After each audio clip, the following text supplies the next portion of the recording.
The sun beat down mercilessly on the valley floor as Anna wiped sweat from her forehead with the back of her dusty hand. She had been working in this remote corner of Egypt's Valley of the Kings for almost 7 weeks now, and today felt different. After 15 years of searching these forgotten sands, something told her they were close. "Water?" asked Raj, her trusted assistant, offering her a canteen. Anna took a long drink, her eyes never leaving the strange formation of rocks they'd uncovered yesterday. "Thanks. Can you bring the scanning equipment over here? I want to check something, Kay." Nodded and hurried off while Anna crouched down, running her fingers along the smooth stone that seemed too perfectly shaped to be natural.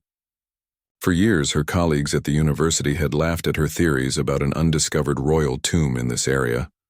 They said every inch of the valley had been mapped, excavated, and picked clean by both ancient thieves and modern archaeologists. But Anna had found references in overlooked texts, hints in the diaries of forgotten explorers, and patterns in satellite imagery that pointed to this exact spot. "Here you go," said Raj, setting down the ground-penetrating radar equipment. "Do you really think we found it?" Anna carefully positioned the scanner over the rock formation. "Let's see what's under here before we get too excited." As the scanner hummed to life, Anna felt her heart racing.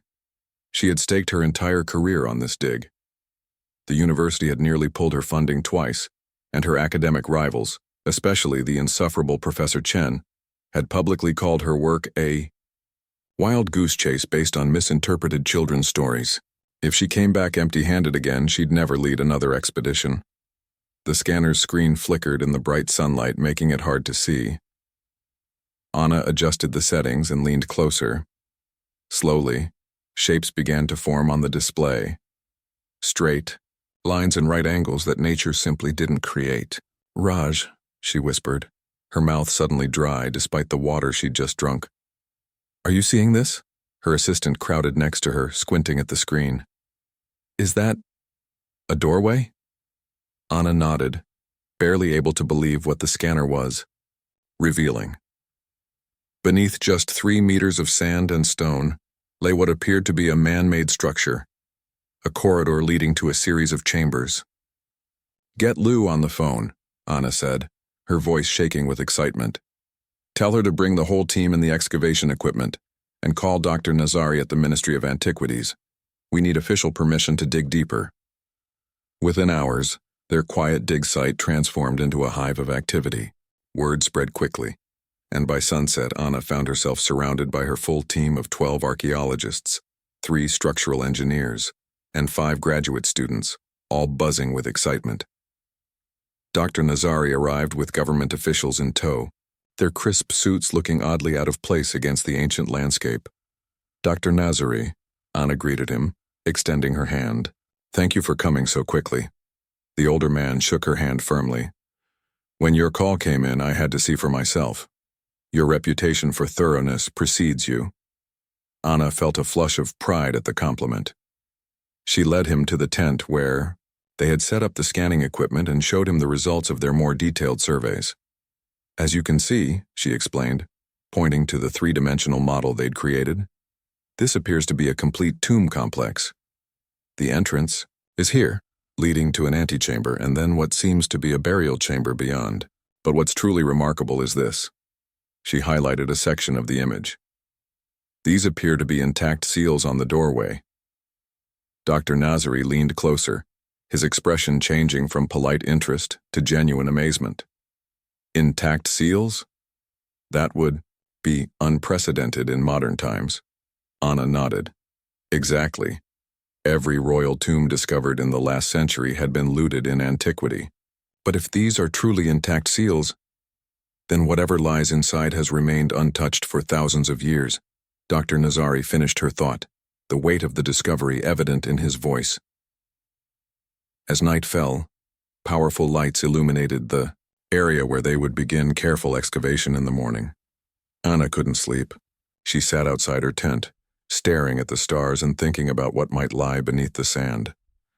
If the tomb truly contained intact treasures, it would be the archaeological find of the century. Her name would be in textbooks alongside Howard Carter, who discovered Tutankhamun's tomb. Just before dawn, as the first hints of light began to color the eastern sky, Anna returned to the rock formation. In the quiet morning air, she ran her hand over the stone and whispered, "Who are you? Who's been waiting down there all this time?"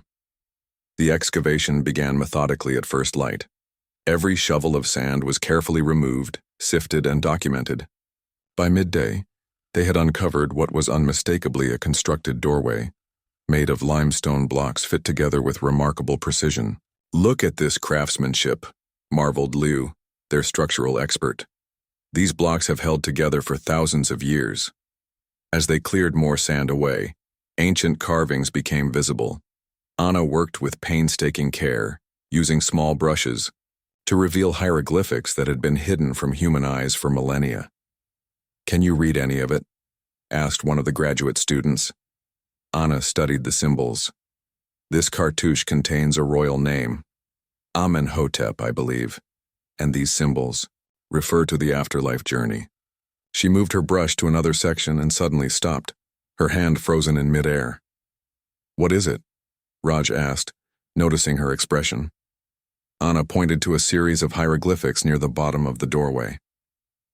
"This is unusual. It appears to be a warning."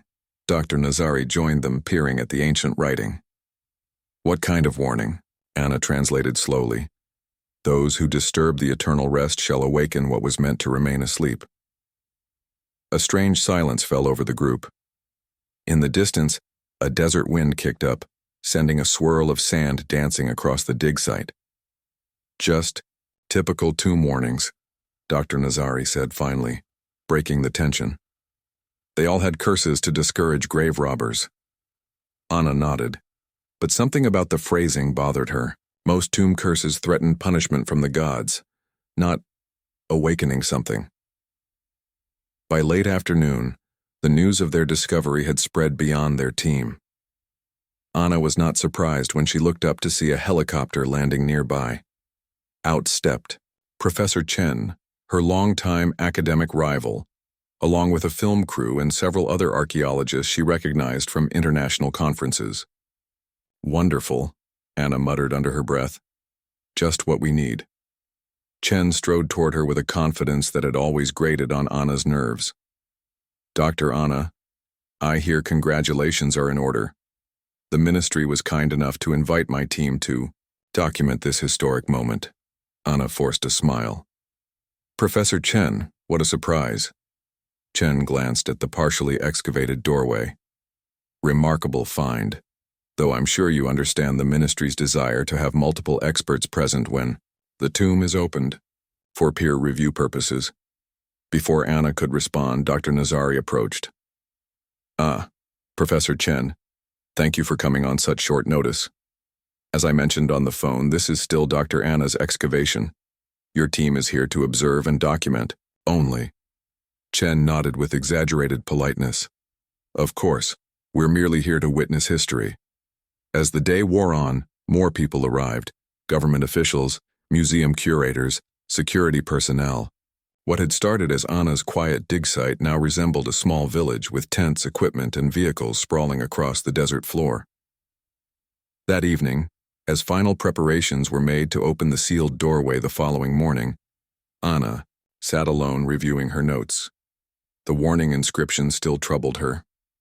Unlike Chen and some of the others who saw only the potential fame and treasures, Anna had always believed in respecting the ancient Egyptians on their own terms. They had sealed this tomb for a reason, and after 3,500 years of darkness, tomorrow they would flood it with light. A soft footstep made her look up. It was Raj, carrying 2 cups of tea. "Big day tomorrow," he said, sitting beside her and offering one of the cups. Anna nodded, accepting the warm drink. "I can't help feeling like we're about to change history. Isn't that why we became archaeologists?" Raj asked with a smile. Anna looked toward the excavation site, now quiet under the night sky. "Yes, but also to learn from history. And sometimes I wonder if some things were buried for a reason." Raj followed her gaze. "Those warnings bothering you?" "A little," Anna admitted. "Or maybe it's just having Chen and his film crew turning this into a circus."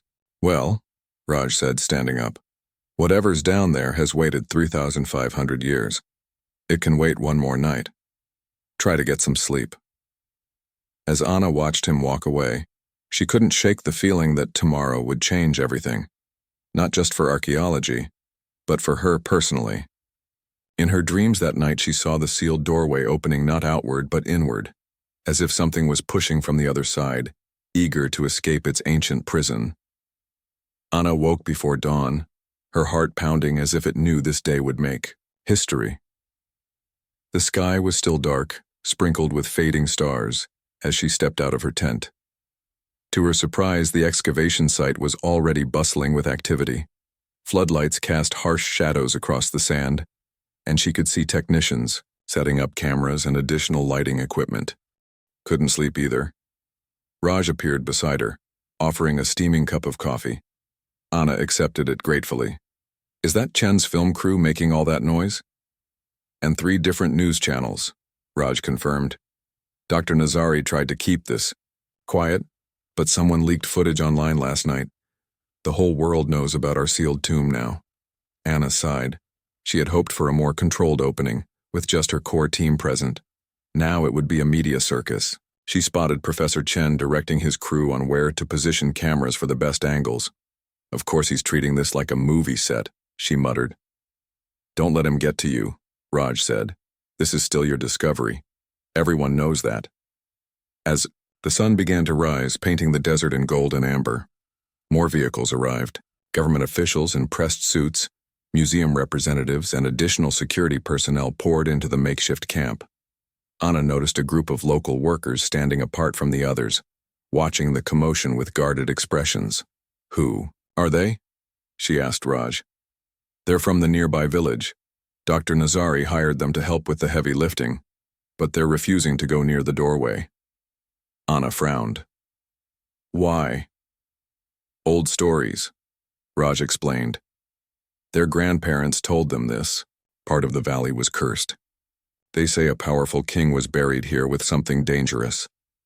Before Anna could respond, Dr. Nazari approached, looking tired but excited. Are you ready for the big moment? The Minister of Antiquities himself is coming to witness the unsealing. Anna nodded, trying to focus on the historical significance rather than her growing unease. My team is ready. We've prepared all the documentation equipment and preservation materials. Excellent, Dr. Nazari said. We'll begin in 1 hour. Professor Chen has requested to be present in the first entry group. What? Anna couldn't hide her dismay. This is my excavation. My team should be the first to enter. Dr. Nazari looked apologetic. I understand your feelings, but the ministry feels having multiple experts for the initial assessment is wise. You'll lead the group, of course. Anna wanted to argue but knew it would be pointless. Politics always played a role in major archaeological finds, especially in Egypt, where ancient treasures were a matter of national pride. As the designated time approached, a crowd gathered around the doorway. The sand had been completely cleared, revealing a limestone entrance with clay seals still intact after 3,500 years. Anna's team had constructed a wooden platform around it to protect the structure and provide better access. Dr. Nazari stepped forward to address the assembled crowd and cameras. Today marks a historic moment in Egyptology. For the first time in modern history, we will enter a royal tomb that has remained sealed since ancient times. Dr. Anna, whose brilliant research led to this discovery, will lead the opening. Applause broke out, and Anna felt a mix of pride and anxiety as she stepped onto the platform.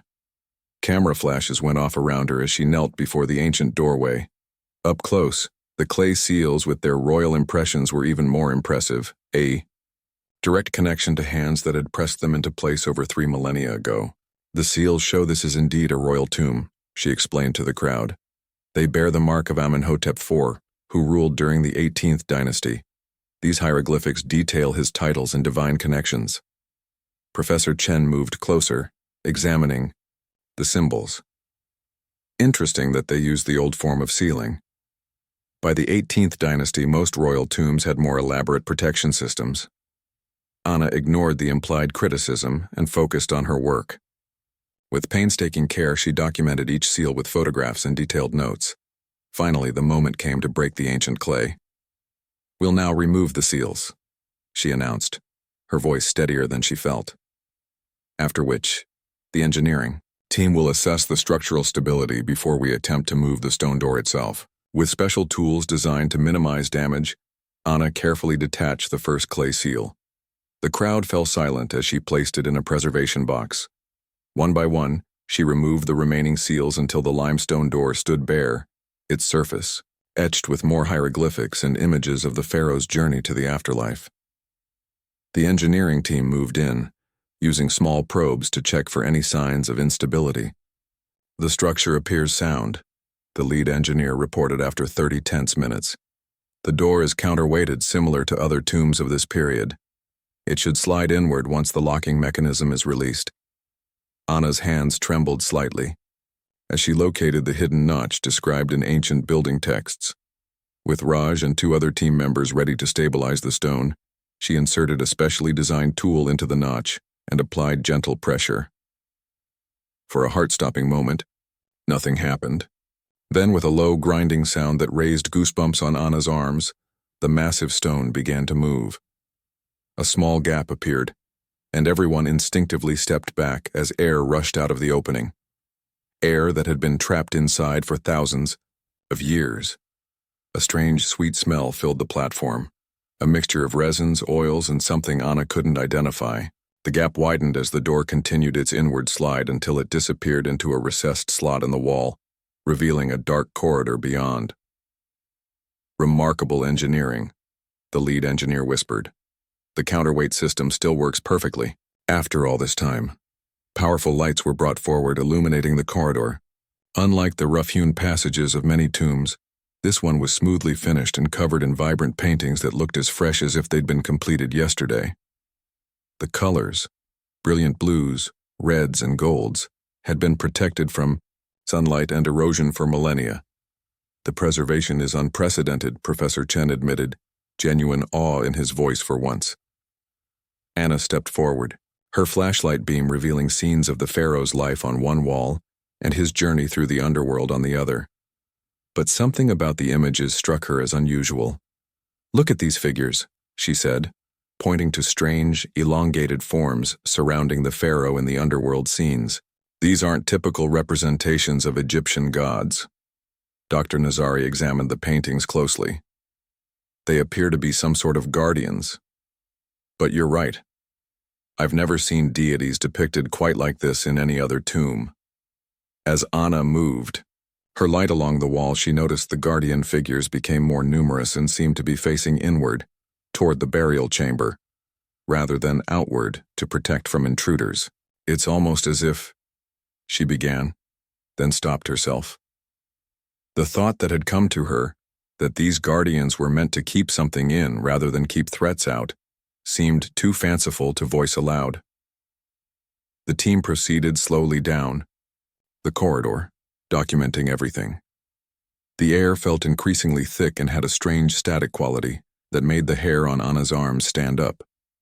The corridor stretched about 20 meters before opening into a larger space, the antechamber.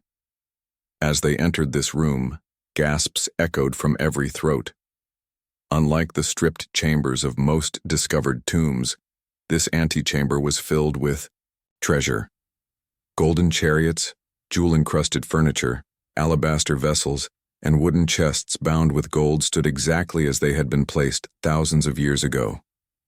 It's like walking into ancient Egypt itself," Raj whispered. "Professor," Chen was frantically directing his camera operators. "Get everything! This is better than Tutankhamun!" Anna barely heard them. Her attention was fixed on the far wall of the antechamber, where another doorway stood.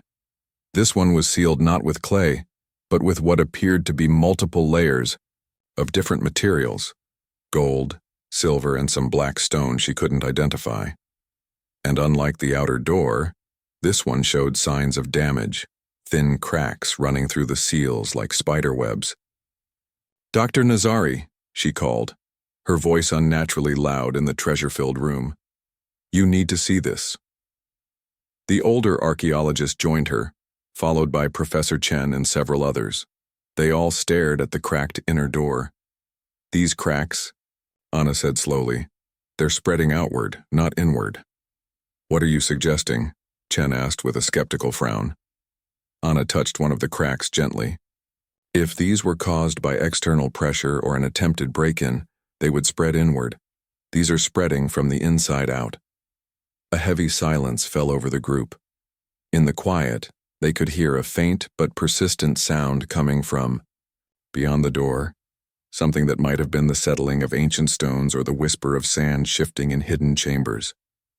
Or something else entirely. Dr. Nazari cleared his throat. "We should set up proper lighting and documentation equipment before proceeding further, and perhaps we should consult with additional experts before opening the burial chamber itself." No, one disagreed. As the team began setting up equipment, Anna found herself returning to the painted walls, studying the strange guardian figures with growing unease. In one scene near the inner door, she noticed something she had missed before, a small hieroglyphic inscription beside one of the elongated guardians. Unlike the formal writing on the rest of the wall, these symbols looked hastily added, almost like graffiti. With a chill, Anna translated the ancient words. "They bound him with the king, but chains weaken with time." She glanced back at the cracked door to the burial chamber, where thin lines continued to spread across its surface like awakening veins. Beyond it waited something that had been sealed away for 3,500 years, something that perhaps was never meant to be found. Morning light filtered through the specially installed ventilation system, casting gentle beams into the antechamber where Anna and her team had worked through the night. They had carefully catalogued over 200 artifacts, each one a priceless window into ancient Egyptian life. Despite her exhaustion, Anna couldn't help but marvel at the craftsmanship of a small golden boat she was photographing, every tiny oar and rope rendered with perfect detail. "You should get some rest," Raj said, appearing at her side with a bottle of water. "You've been at it for 20 hours straight." Anna shook her head. "I couldn't sleep if I tried. Not with..." She glanced toward the inner doorway where 3 engineers were examining the spreading cracks. The previous night, Dr. Nazari had called in Egypt's top archaeological conservation expert, a quiet woman named Dr. Panya, who had spent hours studying the unusual inner door and its strange markings. "Any update from Dr. Panya?" Anna asked, accepting the water from Raj. "She's still analyzing the sample she took from the cracks," Raj replied. "But she did say the material isn't just stone. It contains some kind of metal alloy she hasn't seen before." Anna wasn't surprised. Everything about this tomb was unusual, from its hidden location to its elaborate seals. Her gaze drifted to the walls with their strange guardian figures. In the better lighting they'd installed, the paintings were even more disturbing. The elongated figures seemed to have too many limbs, positioned at unnatural angles around the pharaoh's journey scenes. Professor Chen approached, looking annoyingly fresh despite the long night. He had changed into a crisp new shirt for the cameras that were still recording their every move. "The ministry is growing impatient," he informed them. "They want the burial chamber open today. The president himself is following our progress." Anna frowned. "The cracks are still spreading." Dr. Panya advised waiting until she understands. "What's causing them?" Chen waved a dismissive hand. "Cracks in ancient structures are common. You're being overly cautious." "Caution is what preserves history," Anna shot back. "Would you rather rush in and damage something irreplaceable?" Their argument was interrupted by Dr. Nazari, who looked like he hadn't slept in days. "Dr. Panya's report just came in," he said, his voice tight with tension. "The material in the door's unlike anything in our records, and those cracks, they're not just spreading, they're pulsing." "Pulsing?" Chen repeated. "What does that mean?" "The microfractures expand and contract at regular intervals," Dr. Nazari explained. "Almost like breathing," Anna finished quietly.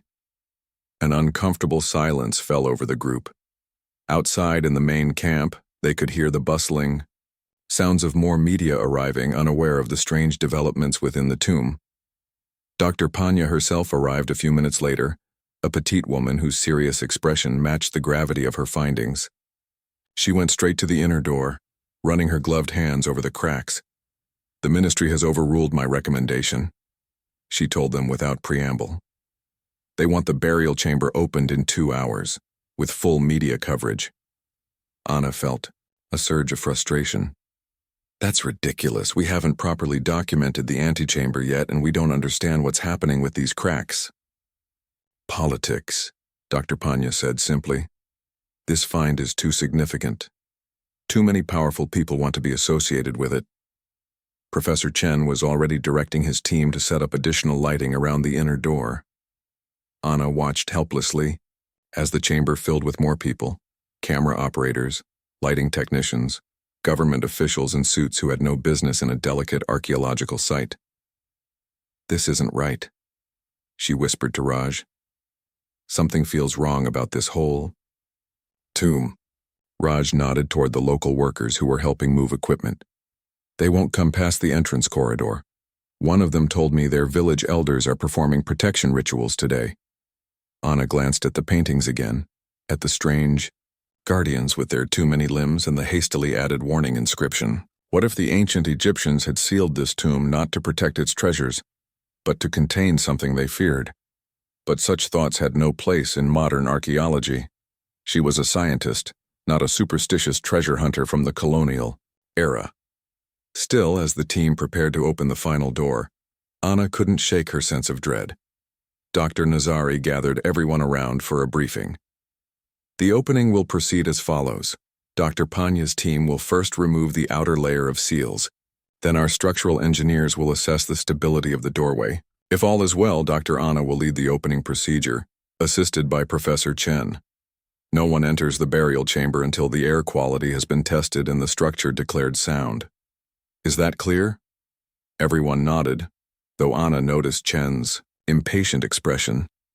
He was already positioning himself for the cameras, rehearsing what looked like a speech. The process began methodically. Dr. Panya's conservators carefully removed the outer gold layer of sealing material, revealing silver beneath. As they worked, Anna noticed something odd. The pulsing of the cracks seemed to quicken, as if responding to their touch. "Do you see that?" she asked Dr. Panya quietly. The conservator nodded, her expression grim. "The temperature around the cracks is dropping. It defies explanation." When they removed the silver layer, revealing the strange black stone beneath, the air in the antechamber noticeably chilled. Anna's breath fogged in front of her face despite the desert heat outside. "What's happening with the temperature?" one of the camera operators asked, his voice betraying nervousness.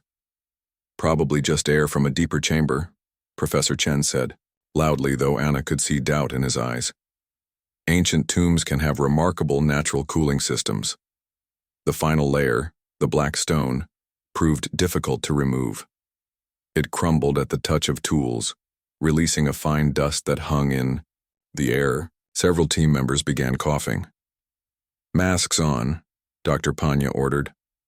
"We don't know what compounds might be in this material."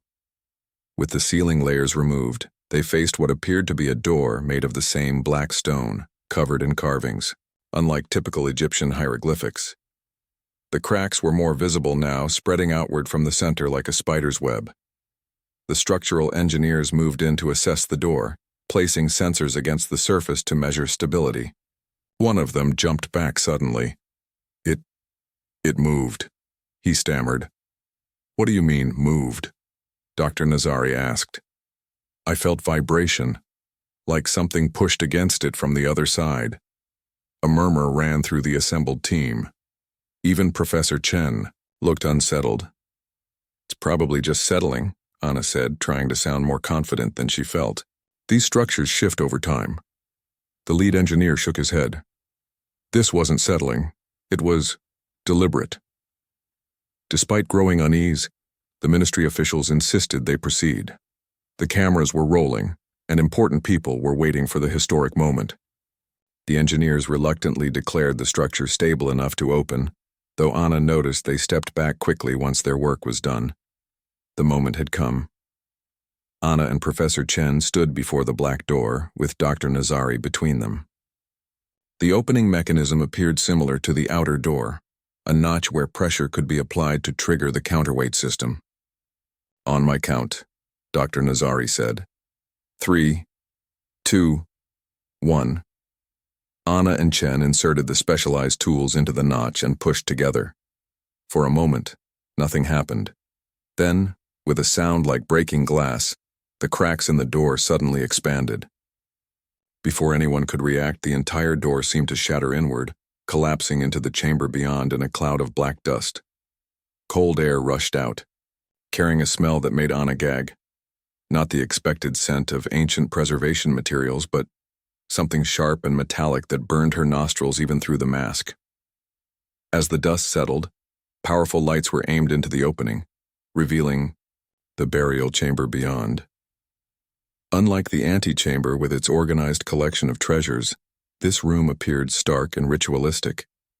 The walls bore no colorful scenes of the afterlife, only row upon row of the strange guardian figures, all facing inward toward the center of the room. And there, on a raised platform of the same black stone, stood not the expected golden sarcophagus, but an enormous obsidian-like coffin that seemed to absorb light rather than reflect it. "That's not a traditional sarcophagus," Dr. Panya whispered, her expert eyes taking in the unusual form. Indeed, the black coffin bore no death mask or images of the deceased pharaoh. Instead, its lid was carved with symbols that matched neither hieroglyphics nor any other ancient writing system known to archaeology.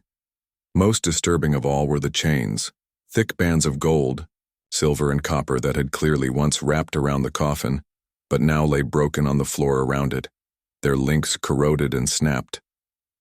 "Those chains," Anna began, remembering the hasty inscription she'd translated. "They bound him with the king, but chains weaken with time." As the team stood frozen at the threshold, the temperature in the room plummeted further. Ice crystals began forming on the equipment despite the desert heat outside. And then, almost imperceptibly at first, a sound reached their ears, a low vibration that seemed to come from the black coffin itself. "Is that—" Raj couldn't finish his question. Anna nodded, her scientific mind struggling to process what her senses were telling her. "It sounds like breathing," Dr. Panya finished, her voice barely audible. Professor Chen, who had been uncharacteristically quiet, suddenly stepped forward, into the burial chamber, drawn toward the black coffin as if in a trance. "We need to open it," he said, his voice oddly flat. "We need to see what's inside." Anna grabbed his arm.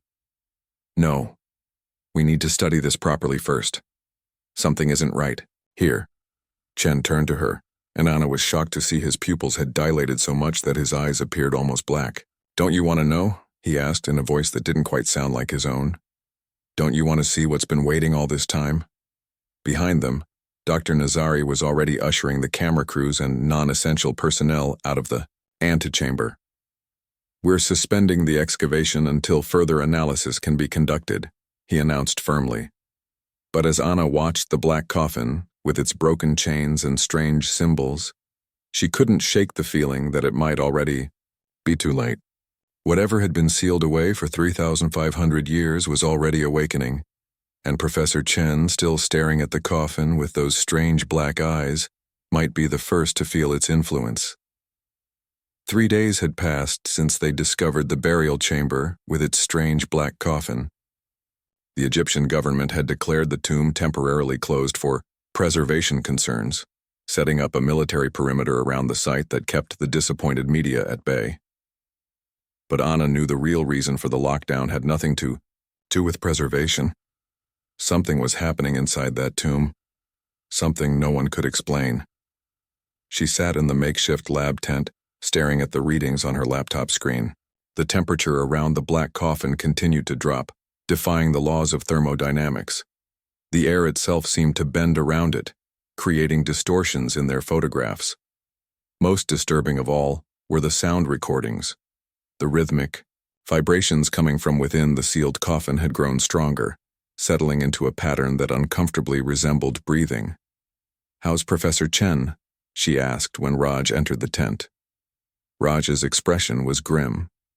"No change," He still won't speak to anyone, just keeps drawing those symbols over and over. After his strange behavior in the burial chamber, Chen had collapsed with a high fever. When he regained consciousness hours later, he wouldn't speak. He just requested paper and began drawing the same unusual symbols that covered the black coffin. And the others? Anna asked quietly. 2 more security guards have reported feeling unwell. Same symptoms, headaches, nosebleeds, strange dreams. Anna rubbed her temples. They'd all been exposed to whatever was in that burial chamber, but some seemed more affected than others. Was it some ancient bacteria? A toxic substance preserved in the sealed environment? Or something else entirely? Dr. Panya entered, carrying a tablet. The conservation expert looked exhausted, dark circles under her eyes suggesting she'd been working through the night. "I've completed the analysis of the coffin material," she said without preamble. "It's unlike anything I've ever seen. The composition includes several elements that shouldn't be possible in a 3,500-year-old artifact." "What do you mean?" Anna asked. "The black stone contains trace amounts of elements that weren't isolated until the modern era, and there are microscopic patterns in its structure that appear engineered." Anna frowned. "That can't be right. Maybe the samples were contaminated." "I ran the tests 3 times," Dr. Panya said firmly. "And there's more. I finally translated some of the symbols on the coffin by cross-referencing obscure texts. They're not hieroglyphics, they're a much older writing system, predating dynastic Egypt." She handed Anna the tablet, showing side-by-side comparisons of the coffin symbols with fragments of ancient writing from various archaeological sites across the Middle East. "According to what I could piece together, this isn't just a pharaoh's tomb, it's a prison." The word hung in the air between them. A prison. It matched Anna's growing suspicion that the guardians on the walls were facing inward to contain something, not to protect the deceased. "A prison for what?" Raj asked. Dr. Panya's voice dropped lower. "The texts refer to those who came from the stars and taught the early kings the secrets of building. They were revered at first, but later feared."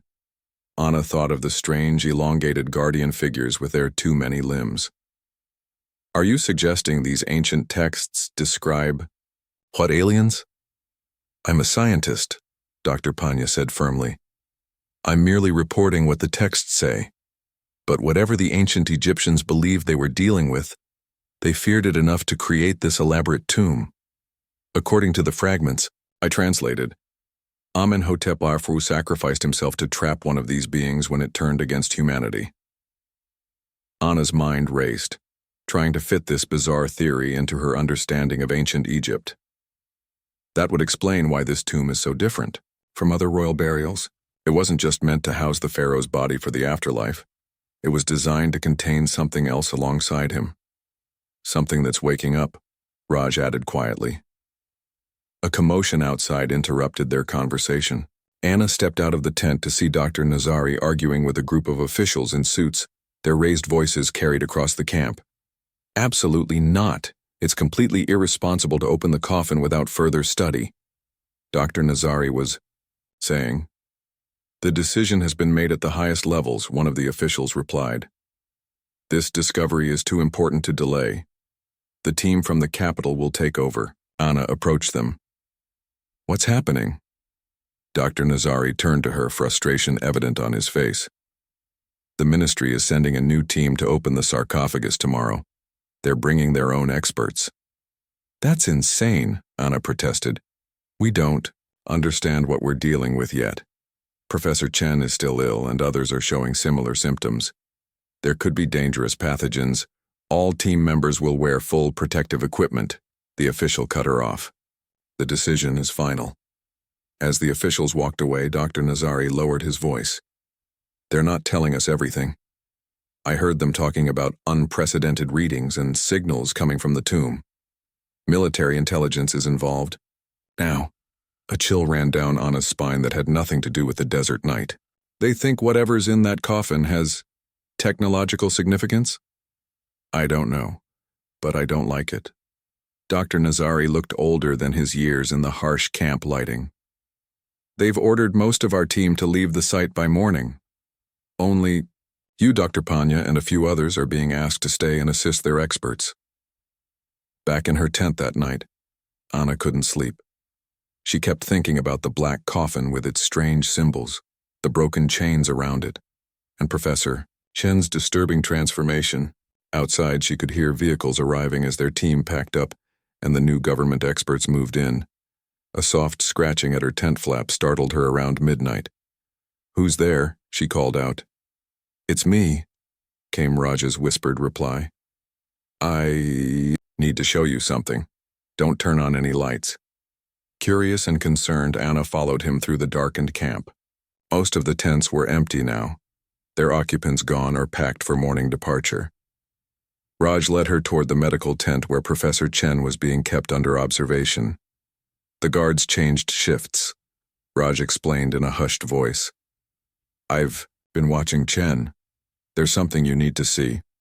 They slipped into the medical tent. In the dim light of a single monitor, Anna could make out Chen's figure on the bed. He appeared to be sleeping.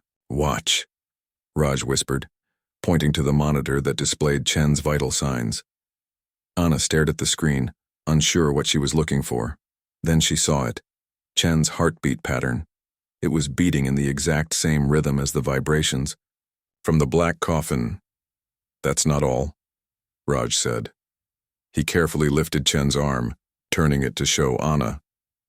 In the blue glow from the monitor, she could see strange markings spreading across Chen's skin, markings that exactly matched the symbols on the coffin.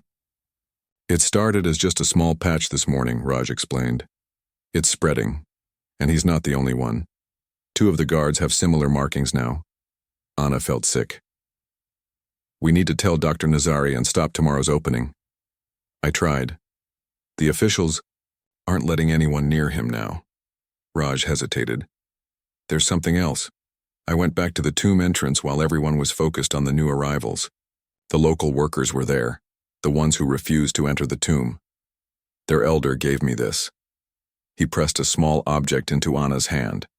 It was a clay figurine, similar to the guardian figures painted on the tomb walls, but with one key difference. This one held what appeared to be a small box in its many hands. He said it's been passed down in their village for thousands of years. According to their stories, it represents how the sky demon was originally trapped before the great king sealed it away. Anna studied the figurine in the dim light. "Did he say what the box is supposed to be?" "He called it the prison of light.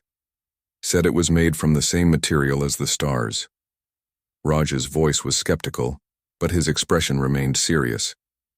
"Obviously that's just a folk tale, but at this point I'm willing to consider anything," Anna finished. "Did he say where this box might be now?" "According to their legend, it was hidden in the deepest chamber of the tomb, a room we haven't found yet." Anna's mind raced. The tomb's layout had seemed complete. Entrance corridor, antechamber, burial chamber. But many royal tombs had hidden rooms to confuse grave robbers. What if there was another chamber they had missed? She was about to respond, when Chen suddenly sat upright in bed. Both Anna and Raj froze. Chen's eyes were open but completely black, as if his pupils had expanded to fill the entire eye. He turned his head toward them with an unnatural smoothness. "The gateway opens," he said in a voice that didn't sound like his own, deeper and somehow layered as if multiple voices spoke at once.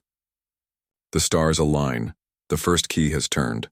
Anna grabbed Raj's arm, pulling him toward the tent exit. "We need to go. Now." They backed away slowly as Chen continued to speak in that strange, multi-layered voice. "The binding weakens.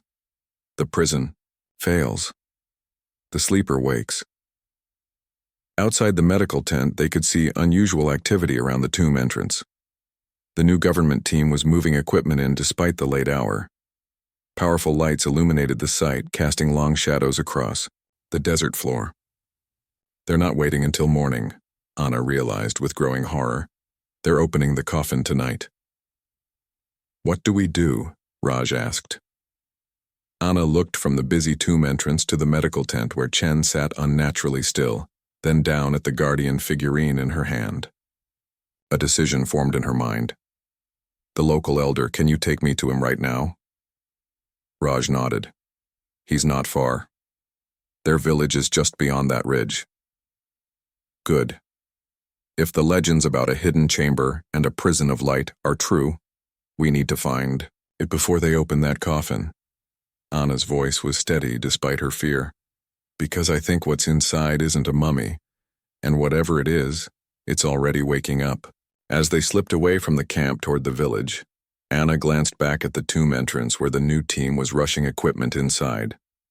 Above the site, the night sky seemed unusually dark, the stars dimmer than they should be, as if something was drawing their light away. In her pocket, the clay figurine grew inexplicably cold against her skin.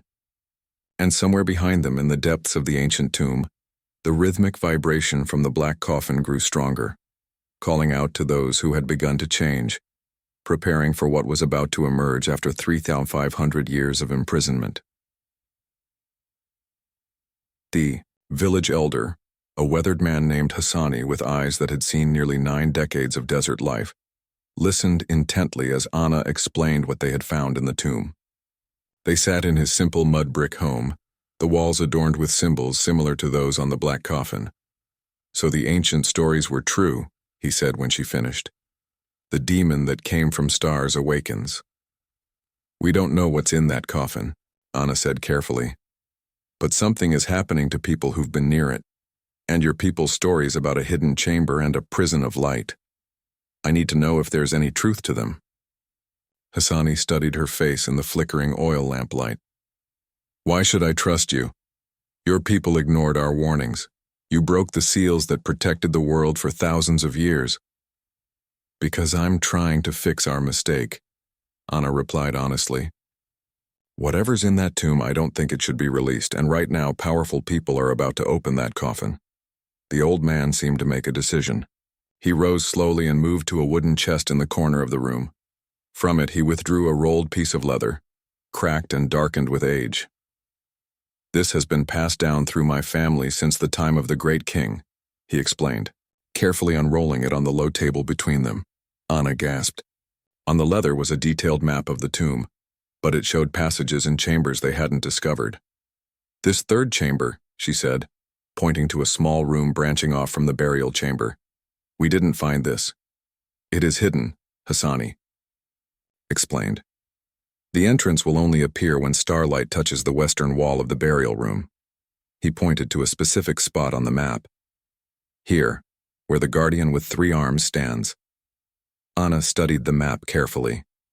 And the prison of light, the box in the figurine, it rests in this final chamber, a device made by the gods to trap the star demon's essence. Hassani's weathered finger traced the path they would need to take. But there is a price for using it. The texts say it requires a living soul to power it, to replace the one it traps. Anna felt a chill run through her. A sacrifice? Hassani nodded solemnly. This is why the great king stayed in the tomb with the demon. He gave his soul to power the device for eternity.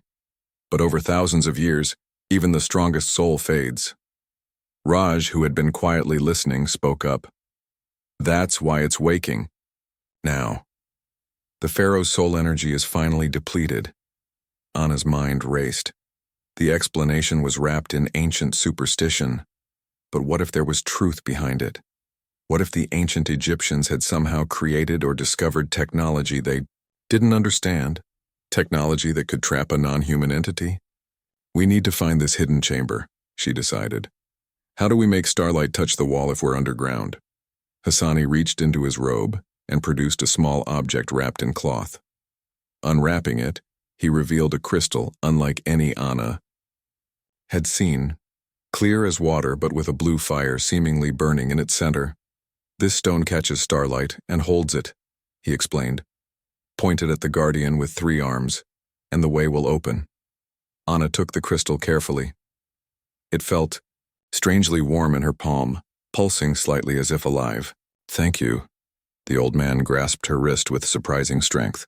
Remember, if the star demon escapes, it will call others of its kind. The ancient texts say they once ruled the earth before humans, and they want their world back. As Anna and Raj hurried back toward the excavation site.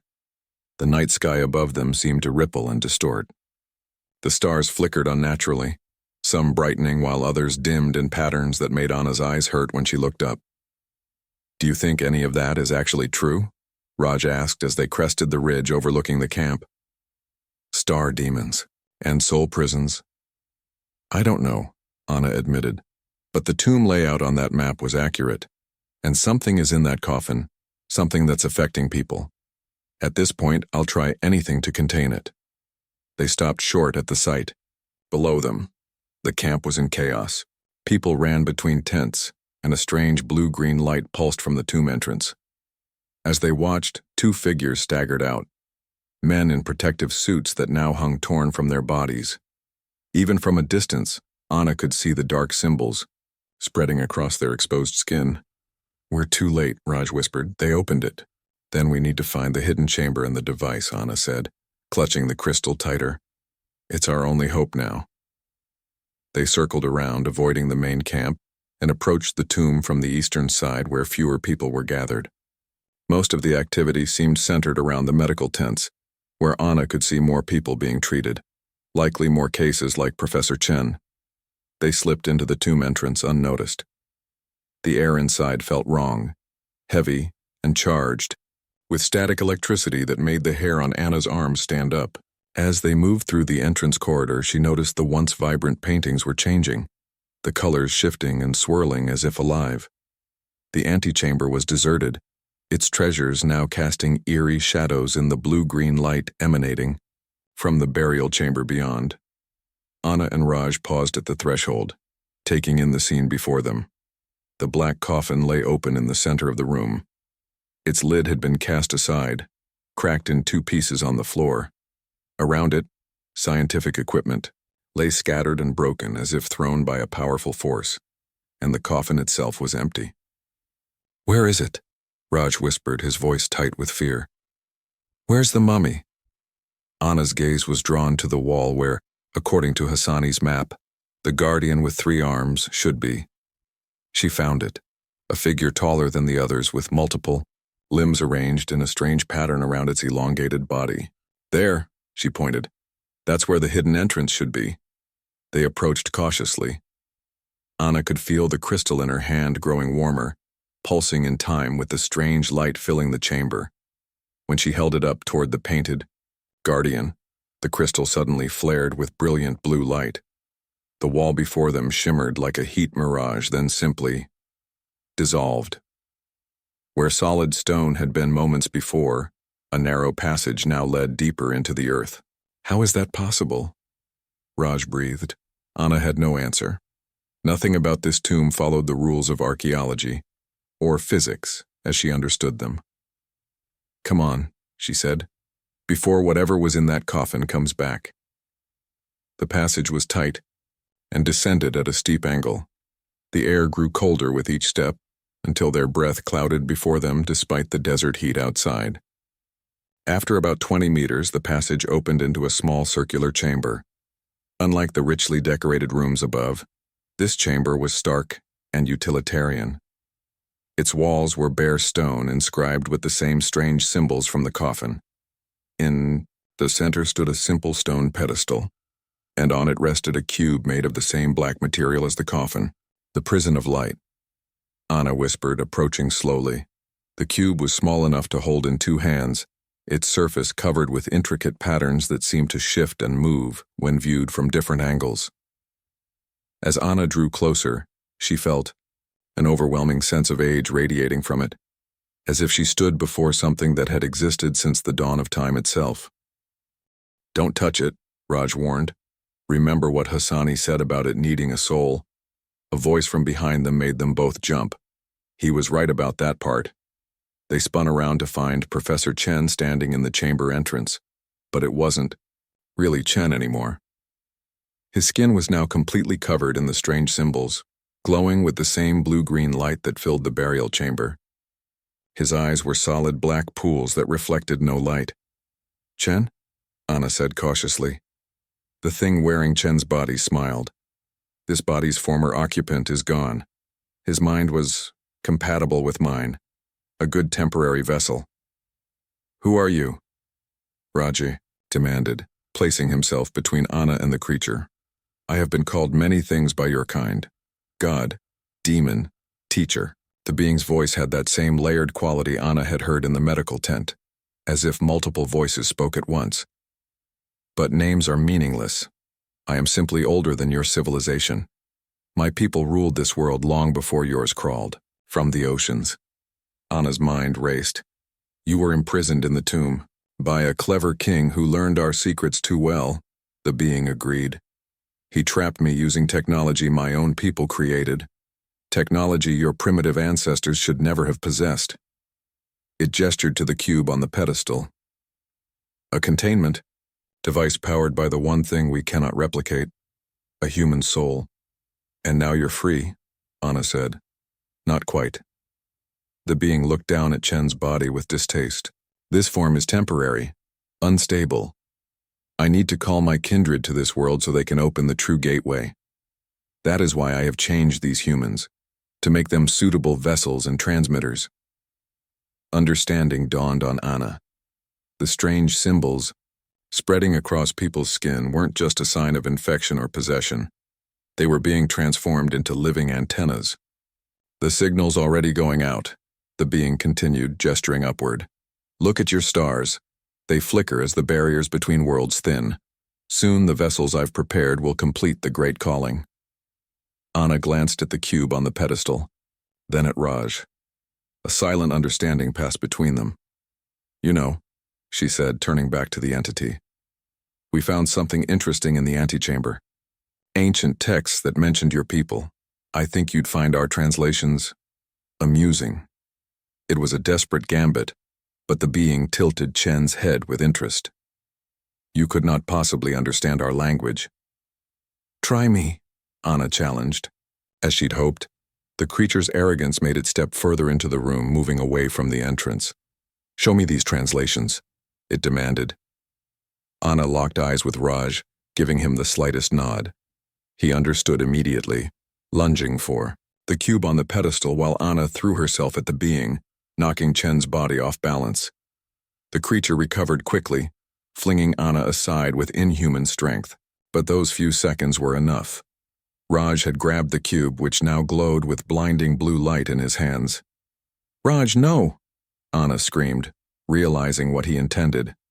It needs a soul, Anna, he said, his voice steady despite the fear in his eyes. And we need to stop this thing.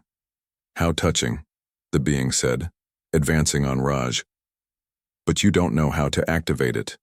The king was trained in our ways. Raj held the cube toward the creature, his hands shaking. Maybe not.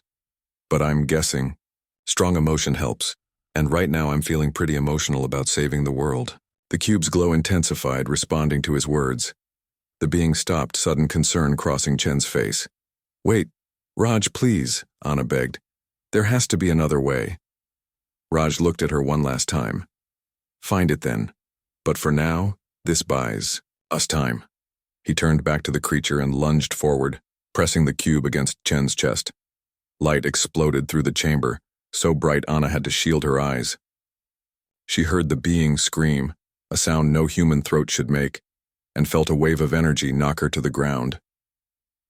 When the light faded, Raj and Chen's body lay motionless on the floor. The cube glowed between them, pulsing with soft blue light. Anna crawled to Raj, tears streaming down her face. He wasn't breathing. No, no, no. Above them, the strange distortions in the night sky suddenly ceased. The stars returned to their normal state, the unnatural patterns gone. Throughout the camp, the people affected by the entity's influence collapsed as the symbols on their skin faded. Anna held Raj's body, grief overwhelming her.